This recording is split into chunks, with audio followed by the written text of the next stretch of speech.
our starting time. Let us now start with the online information for the School of Japan Studies, Tokyo University of Foreign Studies. Thank you for joining us today. We will mainly go over the School of Japan Studies to guide you through our university, the financial support, and the School of Japan Studies itself. I believe you will come up with many questions on the way. Please feel free to leave your questions on the chat section.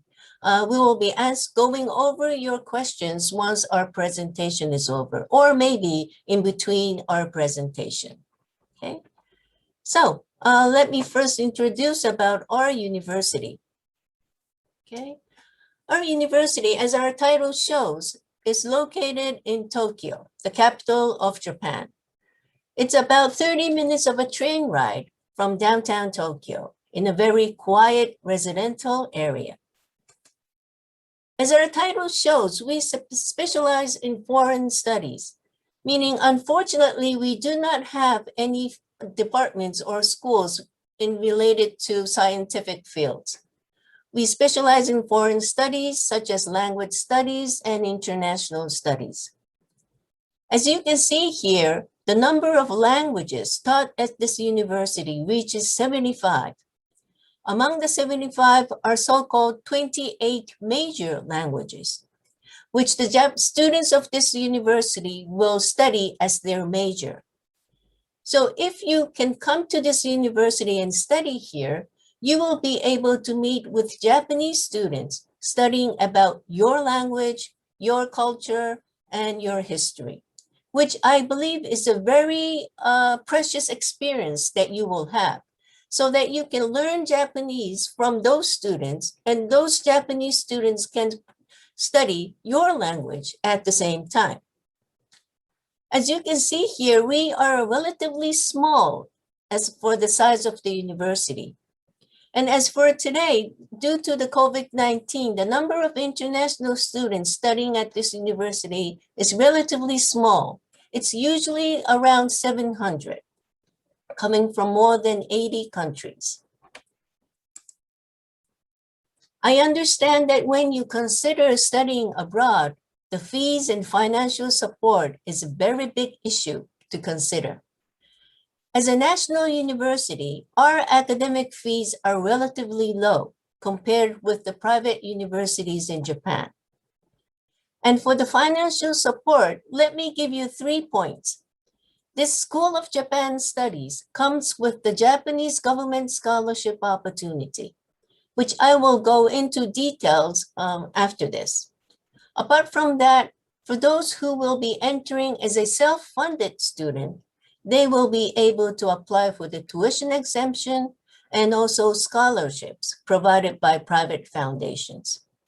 Let me note one point about the scholarships by private foundations. Many of the foundations do require Japanese proficiency. So once you're here in Japan, we highly recommend you to really focus on improving your Japanese, which Professor Haruna of School of Japan Studies will be emphasizing how the Japanese classes will be held, especially during the first and second year. So let me go into details of the Japanese government scholarship opportunity. When you register for today's session, many of the participants have expressed that they would like to hear the details about the scholarship opportunity. So the Japanese government scholarship opportunity, which is attached to the School of Japan Studies, are the following.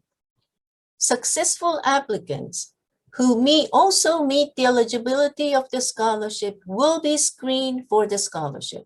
So the point is, you first need to apply for the School of Japan Studies. And I recommend you to really prepare well so that your result will be very high, so that you will be also screened for the scholarship. So this university will then recommend to the Ministry of Education the specified number of successful applicants who also pass the screening for the MEC scholarship. And we will be recommending those students in early January to Ministry of Education. and the final acceptance decision for the scholarship will be made by the Ministry of Education, which will be announced in late February 2022. The one point that I need to explain in details this time is that for 2022, the type of MEC scholarship has not been fixed yet at this moment. Whether it's going to be type 1 or type 2 will be announced after the admission decision is made, which is expected to be somewhere around early December. Currently, the details of the scholarship information can be downloaded from the link here or through the QR code here. But let me briefly go over what is this type 1 and type 2. We currently have this type 1, which we would like to have for the 2022 as well. But we are not sure, we don't have any information whether we can have this type 1 for the 2022 or not. So in case the type 1 is not available, we are ready to provide you with this type 2. As you can see, there are major differences between this type 1 and type 2. The number of students is different, although the monthly stipend is same. And this number is the number as of this year, 2021. It may change for the 2022. The biggest difference is the duration of the scholarship. The type 1 covers within the standard years of enrollment, which is 4 years, as long as you satisfy all the requirements during your enrollment. But type 2 covers basically 6 months, and you need to reapply every 6 months. And the last date that you can receive this scholarship is March 2022, which means that this type 2 doesn't cover all the 2 years. However, in case we are only be able to provide you with the type 2, from 3rd year on, you will be able to apply for the 2 financial support that I just mentioned for the self-funded student, the tuition exemption, and also scholarships by private foundations. By the 3rd year of School of Japan Studies, most of the students will be able to use Japanese more freely with a high level, which means that they will be able to apply for these scholarships once they reach their 3rd year. And another difference is that the travel expense, if it is a type 1, it will be covered by the Ministry of Education. In case of type 2, I have to say that it will be on the student's own expense. Another point is the academic criteria. Ministry of Education has this academic criteria, which is a 3-point scale, meaning the full score is 3. And among the 3, you need to have either 2.30 or 2.50, which is a very high level of academic performance, which means that you need to satisfy this when you apply for the scholarship. And also after you enter, you need to maintain this level of academic criteria. So make sure if you're getting a scholarship to maintain that high level of academic performance. And also, this language requirement is the same for the School of Japan Studies. You will need the English level of CEFAR B2 or above, or if you have attended your high school, which was totally offered in English, you will be asked to submit a certificate that certifies that all the classes and supervision was held in English. Okay. So this is the point that we cannot actually provide you with the specific fixed information, but I can say that there will be an Japanese government scholarship opportunity, at least to be able to offer you. Okay. It's going to be either type 1 or type 2. Okay. Now, as for the admission information, as you may know, the application information for the 2022 is already out. Okay. If you're interested in this program, please download the application information from the link here or from the QR code here. For the international students who wish to apply for the School of Japan Studies, we have two options for you. One is using the EJU form, but this you need to be in Japan and you need to have a high Japanese proficiency. For those who are currently residing outside of Japan and those who do not have any Japanese proficiency, we ask you to use this high school recommendation examination. And among the required documents that you need to submit are the recommendation letter written and signed by your high school principal. And as I mentioned before, you need to submit the official English score of the English proficiency or the certificate that proves that your high school was conducted all in English. Okay? So please download the application now, read it carefully to understand the requirements and the eligibility. As for the schedule, this high school recommendation examination do not require you to come to Japan. You must send all the documents to our admissions office. And then after the first screening, there's going to be a second screening, which will be an interview using the video internet system, just like this Zoom or some other format. Okay. The application period is from August 30th until September 10th.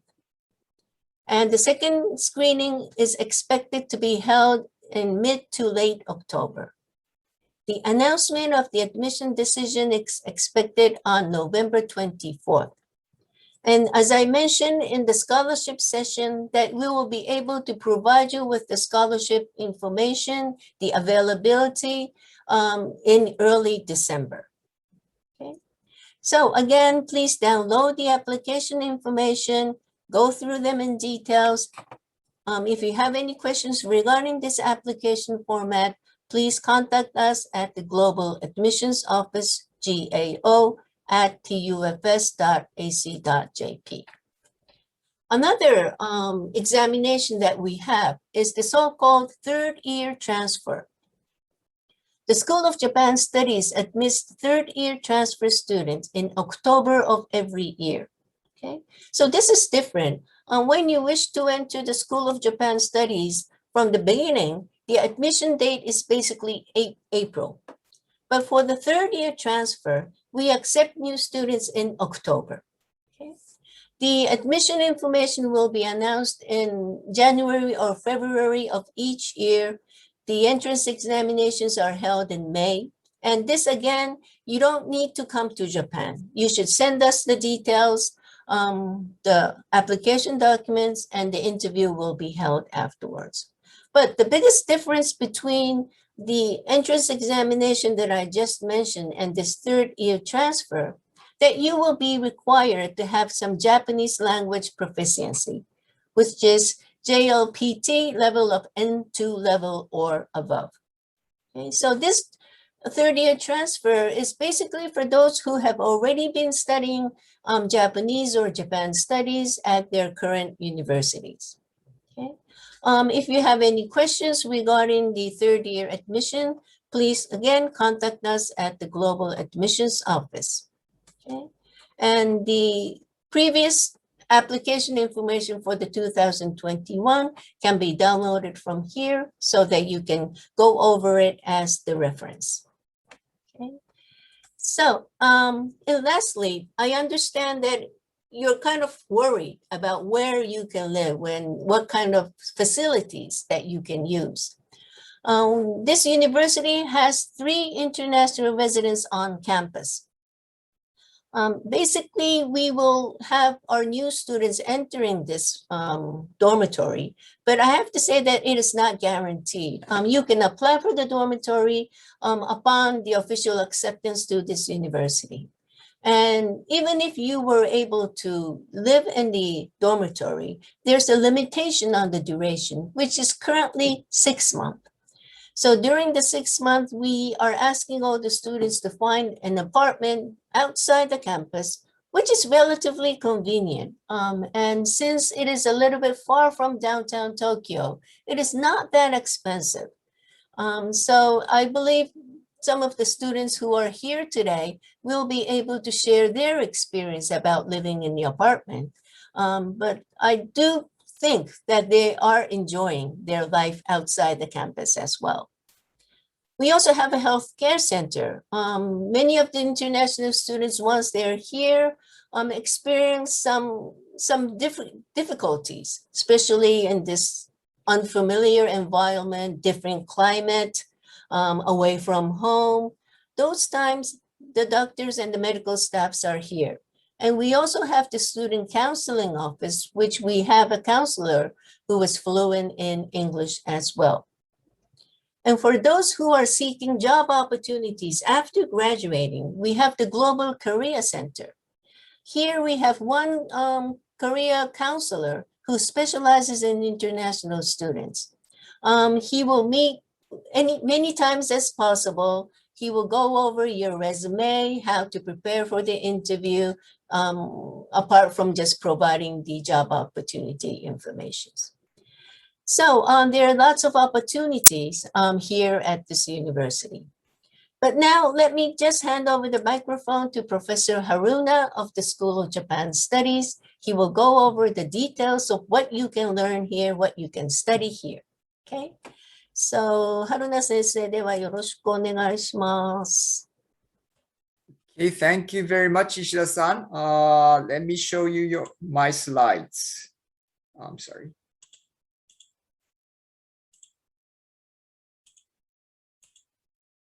Okay, I believe you can see my slides now. Well, Ishida-san has just explained you about the life in Japan, in Tokyo, at our campus, and the procedures for admissions and the scholarship. So let me focus on the educational program of the School of Japan Studies. Well, as you can see from the title, from the name of this school, this is an educational institution which is focusing on Japanese studies. We are training students to become experts in Japanese studies. But, well, as you can see here, it's more than just the study of Japan. While the School of Japan Studies is a very new school at Tokyo University of Foreign Studies. This was established in 2019.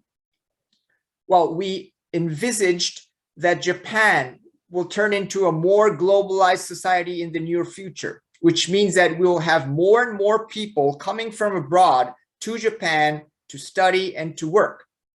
So the purpose of setting up this new school is to train people who can take leadership in such a globalized Japan, and people who can be able to help others, collaborate with others in such a new globalized society.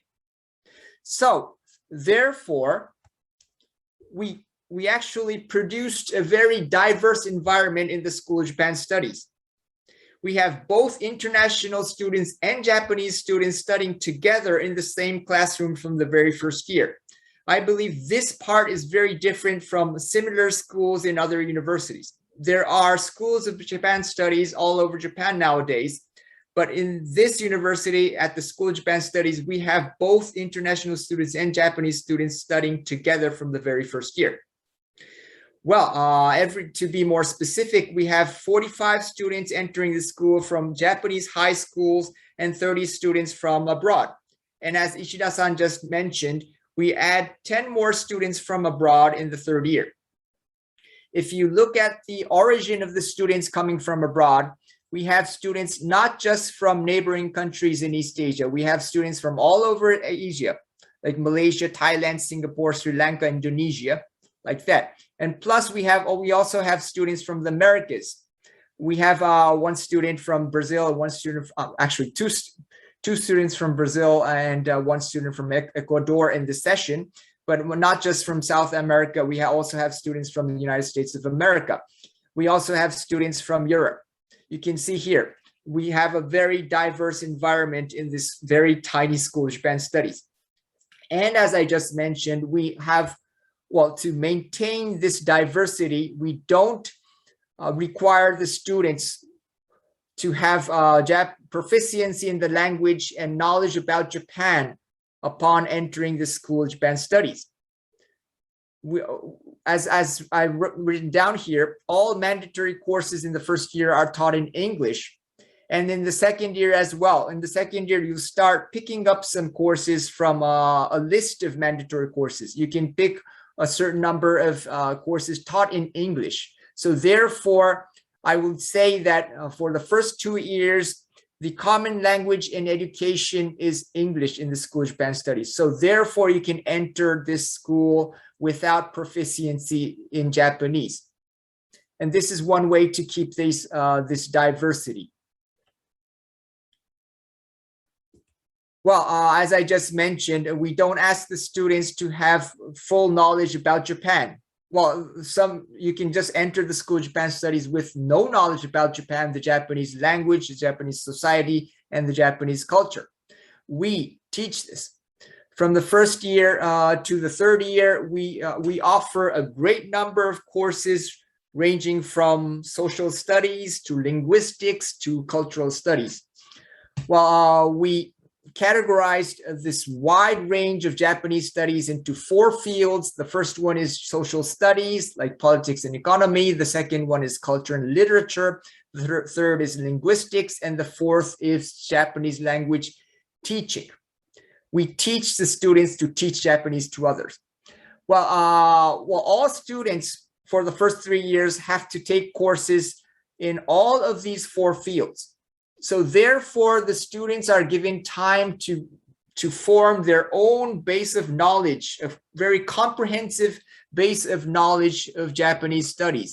And plus, we give them time to search, to find out their own interest, the field they are interested in, and a theme they would like to focus on. Because in the 4th year, all students will have to focus on their own field, their own theme, and complete a graduation thesis. As I mentioned, the students who enter the School of Japan Studies with high school recommendation can enter without any proficiency in the Japanese language. Well, if you start as a Japanese beginner, we offer you a great number of intensive Japanese language lessons from the first year on. If you enter as a Japanese beginner, I have to say that all of your morning hours in the first semester will be allocated for Japanese lessons. This is pretty tough. This is tough, but if you go through this period, by the 3rd year, you will be able to reach a certain level of Japanese proficiency, which means that you will be able not just to communicate with your friends in Japanese, but you will also be able to attend courses taught in Japanese, and plus that will make you ready to search for jobs in Japan after graduation.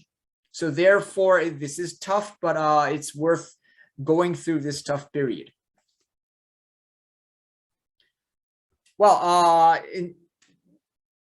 it's easy to create a diverse environment, but it's not so easy to make the students work together, collaborate with each other. So we also have courses that facilitate the students to work with each other, to collaborate with each other.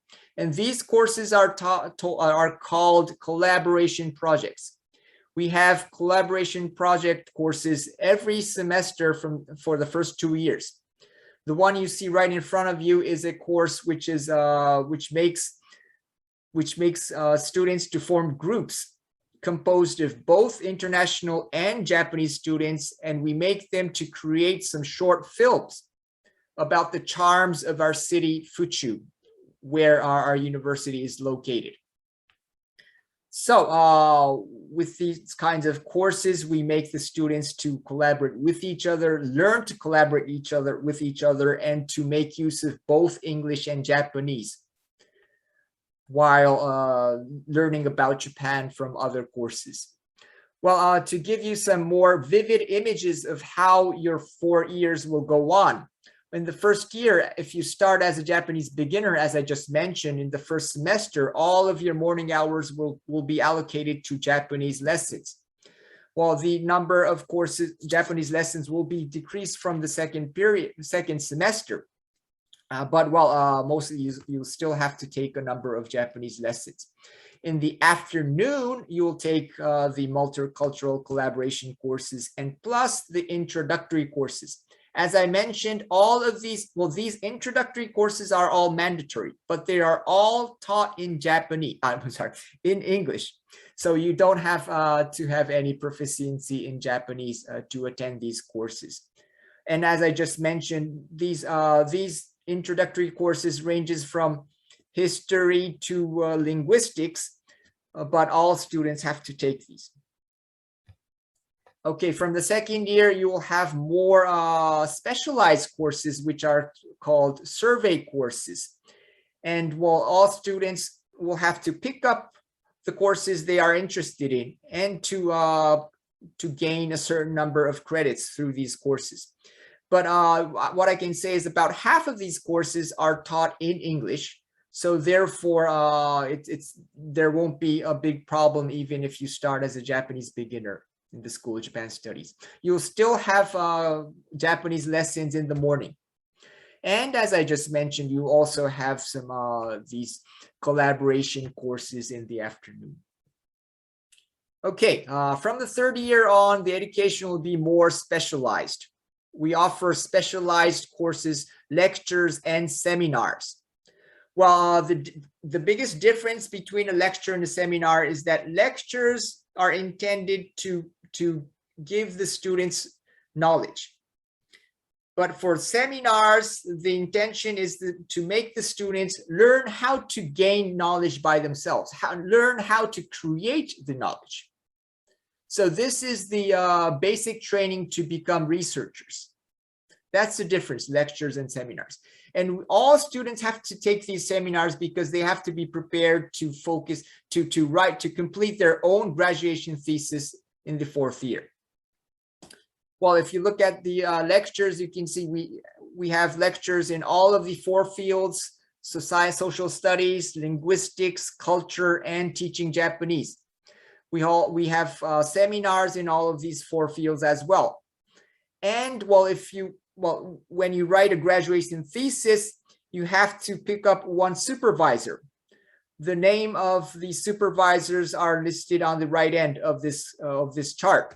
Well, me, Haruna, is a faculty specialized in political studies. So if you'd like to write your thesis in political studies or social studies in general, you can choose me as your supervisor. Well, if you want to get more information about these professors, you can see about these instructors of seminars, you can find the profiles of these faculty members in the homepage of the university. Well, in the third year, the number of language courses, language lessons will be decreased, and you can take more classes, which is focusing on certain aspects of the Japanese society and Japanese culture. Well, we have these seminar courses and the lecture courses. There are a great number of these courses, and each student is supposed to take about 10 of these lecture courses and more than 4 of the seminar courses in the final 2 years at the School of Japan Studies. And in the fourth year, most of the time will be allocated to the graduation project. Well, as I just mentioned, every student has to choose their own supervisor and attend the research seminar of their supervisors. And with the advice and instructions from the supervisor, every student will complete their graduation thesis. Okay, when you graduate the School of Japan Studies, all students will be conferred the Bachelor of Arts degree in Languages and Area Studies. Well, if you are interested in the diploma policy, you can find this in the university homepage as well. Well, I believe Ishida-san had been through this entrance exam procedures, so I don't think I have to go through this again. But if you are interested to enter the School of Japan Studies from the first year, the application period will start at late August. And well, you can find the application information, a very comprehensive, complete information booklet in the homepage of the university. So please check this. And well, as Ishida-san said, this is a two-stage process. The first is a paper screening. If you pass the paper screening, you go on to the interview, which will be held in October online. So you don't have to come to Japan to take this interview. And well, this one was also mentioned by Ishida-san. But well, if you have already completed more than 2 years of university education, then you can enter the School of Japan Studies from the 3rd year. But if you enter from the 3rd year, you have to have, we have language qualifications.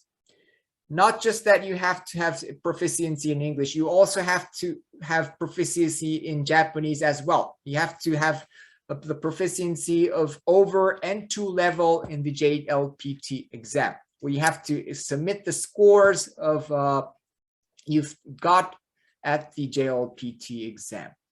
So this is from me. Thank you very much. I will end my presentation here. Ishida-san, you're muted. Sorry. Thank you for the wonderful presentation. We have been receiving several very good questions that may apply for many of you. So let me go over some of the questions that I received. There's one student who asks about if you're already enrolled in a university already, and whether he or she will be eligible for the scholarship or not. This is a very good question. If you wish to apply for the scholarship has the age limit, meaning the scholarship means the Japanese government scholarship. And for the 2021 age limit, it says that you must be born on or after April 2nd, 1996, which was for the 2021 admission. We assume that 1 year will be added to that for the 2022, but the details has not been announced yet. So, but just keep that in mind that there is an age limit for this. And if you already are attending the university and already studying Japanese proficiency, one recommendation that we have is that to apply for the 3rd year transfer. Okay, if you already have the JLPT of N2 or above, I do believe that you will have a high chance to be eligible for the 3rd year transfer. Okay, so that's one of the recommendations that I have, especially the student who gave us the question said that he or she has been studying about Japan's history, culture, and language. So I do believe that you will be fit for the 3rd year transfer. Any advice from Haruna sensei?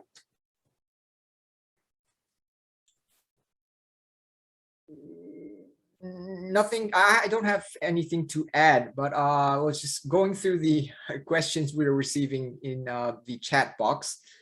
And well, there was one question about the scholarship for 3rd year transferred students. And what we can say is that you can't receive the Ministry of Education scholarship if you enter from the 3rd year, but there are chances to receive scholarship which is provided by private organizations. So and plus you have chance to get the tuition exemption.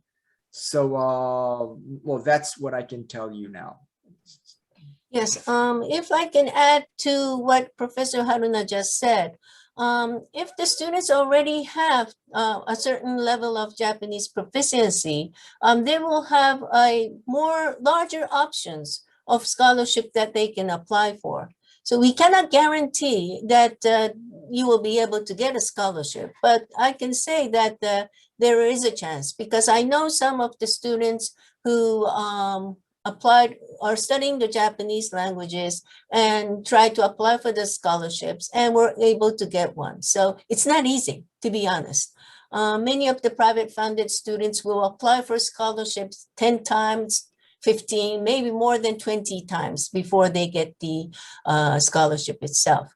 But we are here to assist them in preparing the applications. So we just keep on telling them to just continue applying for the scholarship. That we can say.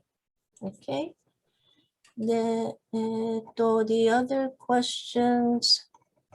There was one question regarding continue your current career and also apply for the scholarship. What you mean by career is that studying the field that you are studying, I do believe. If you wish to continue studying the same topic, and if that is available here at the School of Japan Studies, you can continue that. But for the scholarship, the Japanese government scholarship, you need to start from the year 1 if you wish to apply for this scholarship. So as we have been telling the participants, if you are looking forward to enter our School of Japan Study through the 3rd year transfer, I have to say that there is no Japanese government scholarship opportunity. The opportunity you will have is to apply for the tuition exemption and also for the scholarships provided by private foundations. Okay. There's a question about bukatsu. Oh, so you already know the word bukatsu. So I believe our students can answer your questions regarding how the bukatsu and the circle activities are held. As for basketball and volleyball club, I think we do have it. Okay. So now let me introduce some of the students. And while doing so, we will also go over the questions that we will be receiving. So let me first introduce Matthews from Brazil. May I ask you to speak about your experience?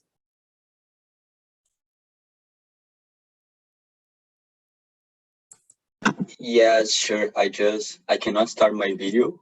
Don't worry. Don't worry. I would like you to mainly talk about, since you started out with practically beginner of Japanese proficiency, and right now you have spent 1 year and a half, close to half, in Japan studying at the School of Japan Studies. How did you cope with this intensive Japanese classes, and how did you find it difficult, or how did you overcome that? May I ask you to share those experiences to the participants? Yes, sure. But just to make sure, I can't share my video because I'm not allowed by the settings of Zoom. I mean, Oh, it's really? not, ちょっと待って。Oh, but it says I cannot because the host stopped this function or okay, something. well, okay, I'm sorry. そしたらちょっと待って。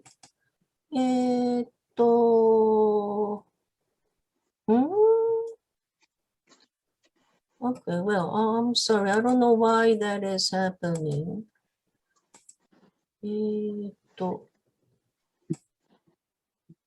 共同ホストにすればいいか。Oh, here. Okay. I believe they can see me now. Okay. Okay, so good morning, everyone, or good night, good afternoon, depending on the country everyone is at right now. So yeah, as Ishida-san already mentioned, I came to study in this university as like without knowing anything about the Japanese language at all. So when I started, I was really a beginner. But when I think about the difficulties that I faced, I hope that probably none of you will have to face them in the future because they are mostly related to this global scenario we are living right now. So they're mostly related to the fact that we were and we still are living under a pandemic. Because since I could not actually start the studies here in Japan, so I had to start studying when I was still in Brazil, I could not actually have contact with like Japanese language like on my daily life, so I was learning things and having to study a lot for that, but I could not actually put this in practice in my daily life. So I think it was harder because of that. And also, for example, sometimes all the sensei, the teachers, they said, maybe if you have some kind of difficulty or some questions, you can consult your like Japanese friends or classmates, but I could not actually reach out to them because I was not like, I would never seen that I had never seen them before, like in real person and things like that. So it was hard to ask for this kind of help as well. But when it comes to like the language structure and the language grammar and things like that, I think the difficulty will also depend on the language that is like your native language or your mother tongue. As for me that I have Portuguese as my mother tongue, there are some very there are things that are very different from both language, so it's kind of hard to get, such as like the sentence structure itself, because in Portuguese we say the things in a specific order, and then in Japanese we have to say it thinking completely differently. So this was kind of hard to get, and also the fact that Japanese has different syllabaries, a lot of different symbols to remind, a lot of characters to remind. That's also this was pretty difficult, but that's something that I hope you focus when you're studying Japanese, because when I first started to learn all the characters, I was kind of like, it won't really be necessary to remember all of that, right? I mean, it's not possible.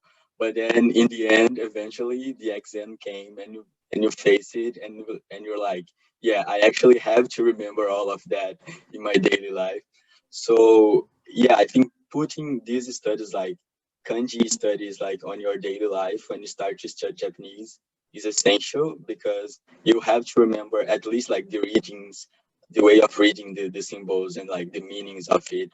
So that's, I think it was one of my greatest difficulties, and actually still is one of, one of the greatest difficulties nowadays.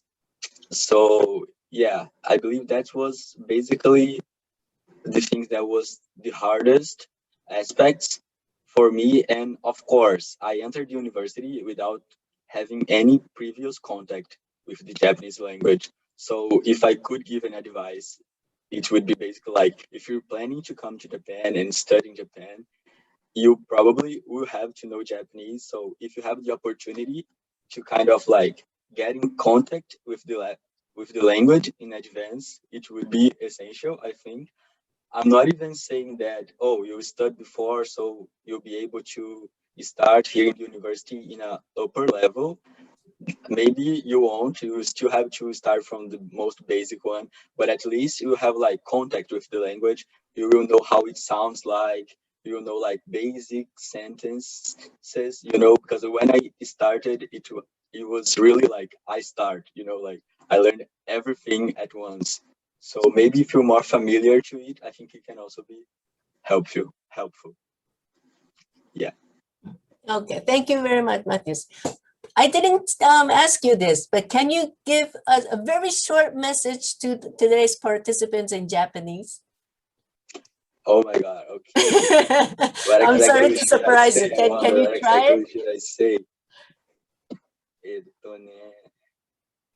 ね Just simple one.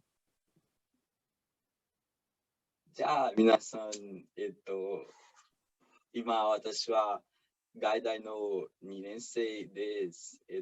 多分将来に私はあなたたちの先輩になりたいと思います。じゃあ、すごい。頑張ります。皆さん頑張って。That was wonderful. Arigato. Thank you very much. I'm sorry to surprise you. I just came up Okay. with my mind. Okay, thank you very Should much. I translate or no? Yeah, you may translate I it don't know into. if Oh yeah, you can translate it. Sure. Okay. I didn't know exactly what to say, so I just said that. Right now, I'm a second year student here at this university. So in the future, I want to become like your senpai or your, how do I translate senpai? So Seniors? senior, yeah. I hope to become your senior in that. I hope that you like do your best to get into this university. Thank you very much. Thank you very much, Matthias. Thank you. Okay, today we have several more students to share their experience. Fanny, may I ask you to share your experience? Hello. Hello. Hello. So Fanny, in your case, I remember that you studied at the Japanese language school for several months before entering. our School of Japan Studies. So I would like you to share what was the major difference between studying at the Japanese language school and entering this bachelor's program for the School of Japan Studies? Yes. Well, hello everybody. The main difference from that school and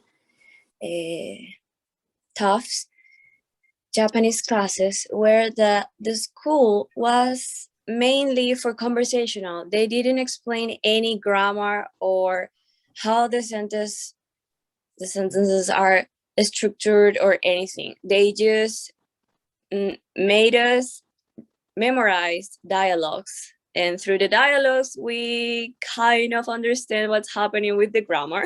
It was so hard for me, but I had kind of knowledge. I know words, I know how those words can be used in daily life. But when I came to TOEFL, I'm sure I developed better foundations in Japanese. That's the difference. Here, everything is better explained, the grammar, the structure and stuff. So yeah, that was the main difference. Yes. Oh, okay. Well, thank you very much. And how do you find the classes right now? With some of the some experience that you had before, how do you find the other classes, like the lecture classes, that you found most interested? Or were there any topic that you found it very interesting here at this university? Yeah, actually, I enjoy a lot of those classes there because we can choose. So what we like, we go for it. If we don't like that one, we don't have to take it.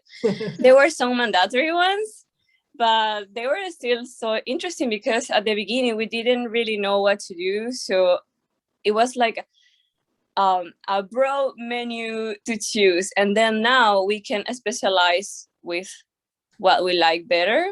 And yeah, there are so many interesting classes I am really enjoying. I am focusing, as you know, more cultural studies, folklore, old stories, Japanese literature, and these kind of things. And yeah, it's really interesting. Okay, thank you very much. And Fanny, you're from Ecuador. Do you have any messages for the students from the Spanish-speaking Latin American countries, what they can do to prepare for the School of Japan Studies?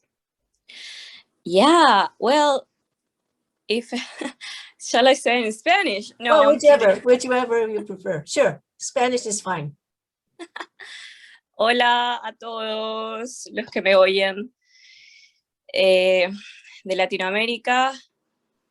Esta es una experiencia muy linda, la recomiendo muchísimo. Mi recomendación sería, yo vine como autofinanciada y realmente aplico para las tuition, recibo la mitad de las tuition exemption y bueno, recomiendo totalmente. Esto es una experiencia muy chévere. Espero que vengan. Okay, thank you. Arigato. Thank you very much, Fanny. Okay, Thank you. so now let me introduce all, okay, from Thailand. Okay, you can also turn on your video if you wish to do so. Hi. Okay. Morning, everyone from yes. Japan. Okay. She's from Thailand. She's in her third year. Yes. Yes, so she already have some 2 years experience here. I would like or to talk about the classes that she have been taking, what kind of topic that she's planning to write for her graduation thesis and her plans after graduating from this university. Okay, thank you. Thank you. So my plan for my fourth year is probably a bit different from most Japanese students, as they usually look for jobs in their fourth year. So I think for me, I would just be focusing on my graduation thesis and applying for master's. Oh. And I am still not certain about my graduation thesis and my research seminar, but I think mainly it's going to be in the field of social sciences. because that's what I find most interesting. You know, societies and the relationships among individuals in the society, in particular Japanese society. And well, I don't have a specific topic in mind yet, but recently I've been reading, well, I've been taking a lot of classes about film and cinema studies, and perhaps something related, you know, to how social issues are portrayed in film to the people. And yeah, and like I said before, I'm planning to do my master's right after my graduation, but probably not in Japan because it is not really the norm here to go to your master's right after graduation because it could be over like qualified, right? So yeah, that's pretty much a rough plan for me. Okay. Regarding your experience here at this university, what was the biggest, happiest moment that you had here? I would say, you know, to be able to communicate with people from around the world.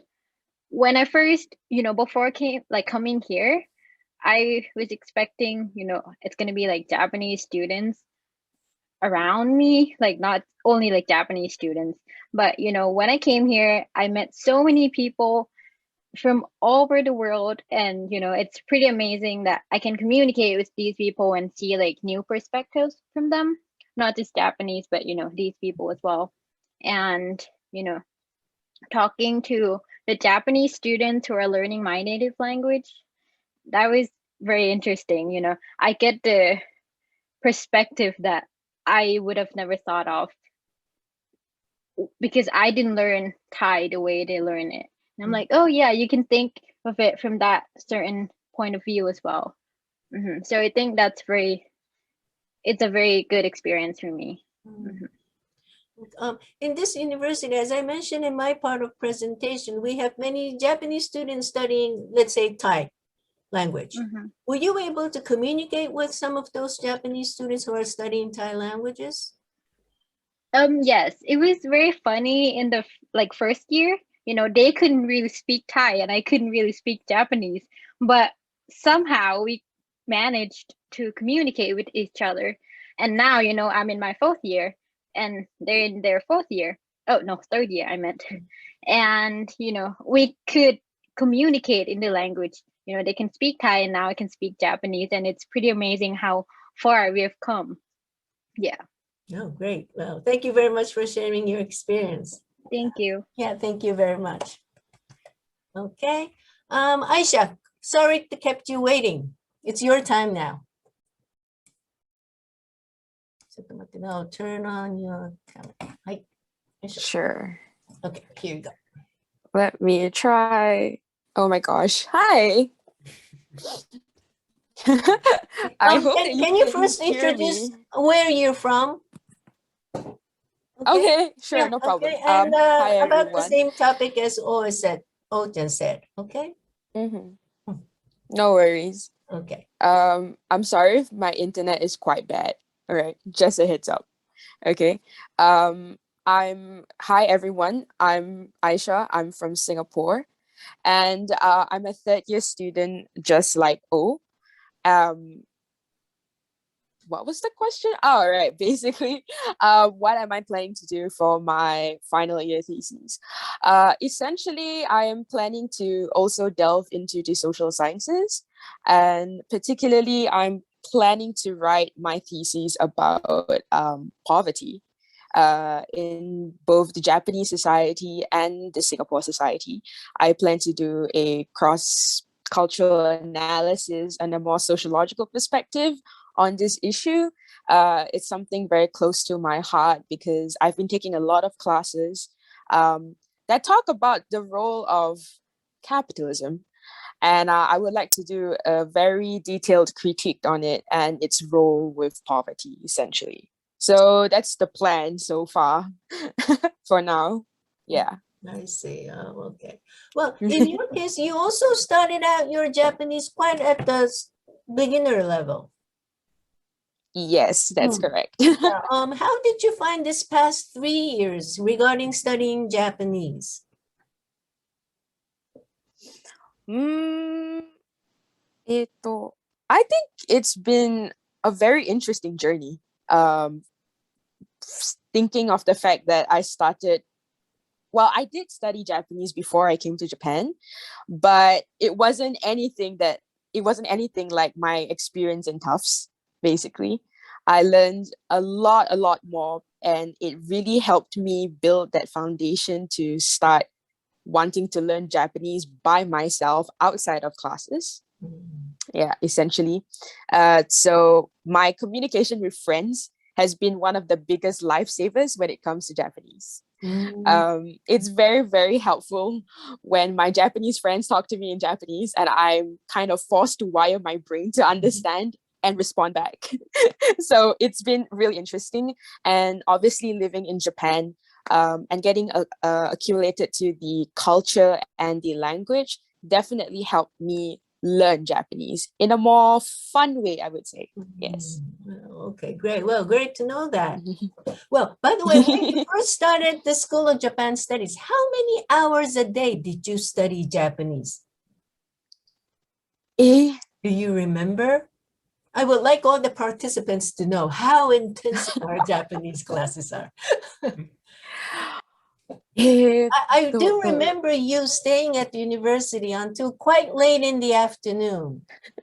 You mentioned that you're staying at the library, and you mentioned Yes. that you have been studying, doing their assignments up until now, and that was already maybe 6:30, 7 o'clock or so. Yes, that was very common because we have a lot of homework. And I would tell you and every participant out there that the Japanese learning does not stop when the class is over. Your Japanese learning will continue all the way through, even till the evenings, when you're doing a shukudai, when you're listening to Japanese music, watching Japanese shows, you're always constantly learning. So the grind doesn't stop, especially the grind to learn Japanese language. It's a lot of hours and it really takes a lot of dedication to grasp the language, I must say. So 頑張ってください。Arigato. Thank you very much, Aisha, for your wonderful Hi. experience. Okay. Well, now, Antonio, here you are. How are you doing? Let me introduce Antonio to all of you here today. The School of Japan Studies, as Professor Haruna said, is a relatively new program.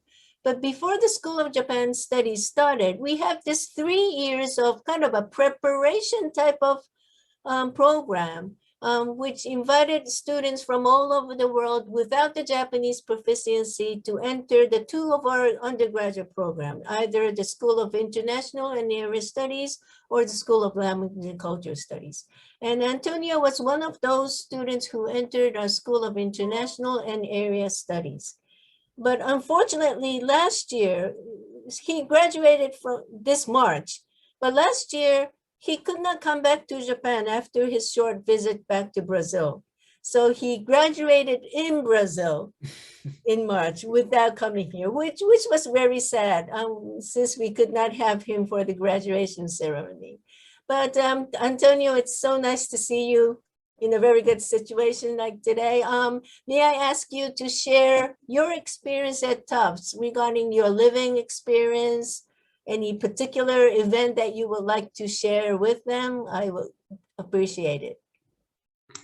Okay, thank you, Ishida-san. Yes, it was an eventful situation last year, I think for everyone, but from my perspective, having to take all my classes from my last year, which we had Zemi and the last credits to finish up from Brazil, it could be worse, but it was hard because for the ones that don't know, from Brazil to Japan is exactly 12 hours difference. So as this meeting started at 10 a.m. in Japan, it started 10 p.m. in Brazil. So I practically live as a nocturnal being. I started all my day at night and I had classes some days until 4 p.m. I mean 4 a.m. in the morning or 5 a.m. in the morning. It was tiring, but it was also sad because I couldn't be in Japan, and I left many things to do in my last year, and I couldn't do them. But okay, just presenting myself really quick, as Ishida-san said, I did this other type of course. I did not do the Japanese school studied course, but I also had to learn Japanese. I also came with zero practical knowledge of Japanese to the TUFs. I studied Japanese there. I took I took a lot of courses in English. I did my Zemi in English, but I also took Japanese until the last quarter. And I lived there in Japan for practically 3 years before the whole 2020 situation. And it was a really good experience in many ways. I lived in the dorm for the first 2 years because I believe the policy was different at that time. It was you could stay for 2 years and then you had to move. Then I lived in 2 different places around the university. You can find good places to live with the amount of money you receive for the university or with a vital part-time job really easily. You can have a good place. It's not a mansion, not a house, but you can find a good place where you can live comfortably and still have all your daily necessities, transportation, food, and everything else. I came to TUFs directly from high school, so I did have basically zero interaction with foreign students, living outside of my family, outside of my daily circle of social interactions, taking care of myself in a house matter, in money matters. I came as an idiot, basically. And it was really a growing up experience. I had to take care of my money. I lived by myself. I had to control myself in how I deal with my time, the Japanese classes, the English classes, interacting with people, dealing with climate factors that are also very different in Japan from Brazil. My first experience with snow or with really cold climates. So you can find all kinds of good experience. Some bad, but that's life, it just happens. But if you guys really go there because you want to learn Japanese, or you want to interact with Japanese culture, or know more about Japanese culture, or even just go and meet international people, meet people from all kinds of the world, it is an excellent place for that. There's no doubt about that, because you will have, if you guys start from the basic level of Japanese, you will meet people from all around the world with the same level of Japanese as you, zero. So you will be able to speak fluent in English, share the hardships, and everything that goes with it. And because the student asked before if there is bukatsu at the university, yes, there are a lot of bukatsu, a lot of clubs to interact with Japanese, or some guys more with foreigners than Japanese, but you'll be able to interact and meet person. I don't know if there is a baseball specifically. I believe it has, but I don't know. But I know they have a basketball one, so be sure about that. And some of these clubs are general, like sports club or some specific media stuff. But you'll find some clubs that are specified from cultural stuffs, like the Club of Portuguese Music. That's one particularly all the Brazilians love watching them playing Brazilian music or Portuguese music. So you will find things that can make you feel, oh, my home, I can feel something of my home here, and I can interact with the Japanese, interact with other foreigners. So yeah, just good, mostly good experiences in every sense of the matter. Okay, well, thank you very much, Antonio. Thank you for mentioning about the Brazilian circles. Yeah, let me add some points. As I mentioned, this university is, specializes in language studies, which means that there are many circles that the students establish to enjoy those cultures. So you will be able to participate in those circle activities as well. Okay. Thank you very much, Antonio, for your experience. My best wishes to your future. Okay, so the time is running up. But I just realized that there were some questions that today's participants left on the registration form. And one of the questions that I did not go over is about the part-time job. In Japan, if you have a student visa, you will be able to work 28 hours a week during the semester time. So there is an opportunity for you to do some part-time jobs. Some of the students are working at the convenience store, some at the restaurants, some are also teaching English or the language of their own. It seems to be there are quite many opportunities for those opportunities as well. Okay, so but make sure to have this working permission when you enter Japan. Probably the immigration staff will guide you through that when you first arrive at the airport in Tokyo. Okay. Lastly, let me just add some few slides that I just prepared for today. ちょっと待ってくださいね。よいしょ。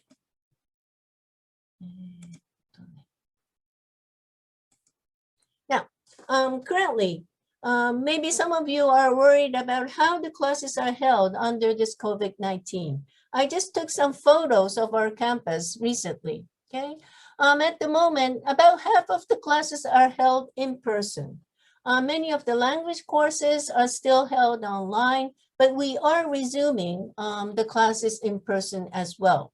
And in order to prevent the spread of the COVID-19, we are taking quite many measures against it. When you enter the building, you need to go through the thermometer to check your temperature. We have this washing space, and these instructions are all written in 28 languages. Okay. The partitions are made at the so-called Zoom classes.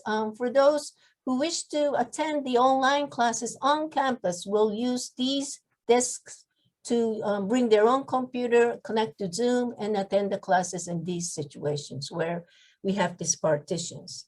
At the cafeteria, we have this acrylic panel to, to prevent the COVID-19 pandemic. Also, we also have this alcoholic drink in front of most of the rooms. And these desks shows that in order for the room to be very spacious, we put out some of the desks to allow enough spaces between the desks. Okay, so I do believe that we are taking a very good measures against this COVID-19. So this is how the campus looks as of today. And talking about as of today, you may have known that the Tokyo Olympics is starting soon in 2 days. And this campus is located in one of the venue of the Olympic Games. This is how it looks right now. This brown building is Tufts. Okay, I just took this photo during the weekend. So it seems to be that the bicycle race will be starting from this place. This is a part adjacent to our university. It's a very quiet, beautiful park that students kind of enjoy spending some time, but it looks like this right now. So if you're watching the Tokyo Olympics in the coming days, and if you see this brown building, please remember that it's Tufts. Okay. So that's about it from our side. If you have any questions during the time, you can just send us an email to our global admissions office. The message will be sent to Professor Haruna as well. So if you have any questions regarding the School of Japan Studies or the admission process or the school life itself, just feel free to contact us anytime. We'll be here to answer your questions. Okay. Thank you very much once again, and thank you for all the students to sharing their experience today. Okay. Thank you very much. Thank you very much. お疲れ様でした。お疲れ様でした。バイバイ。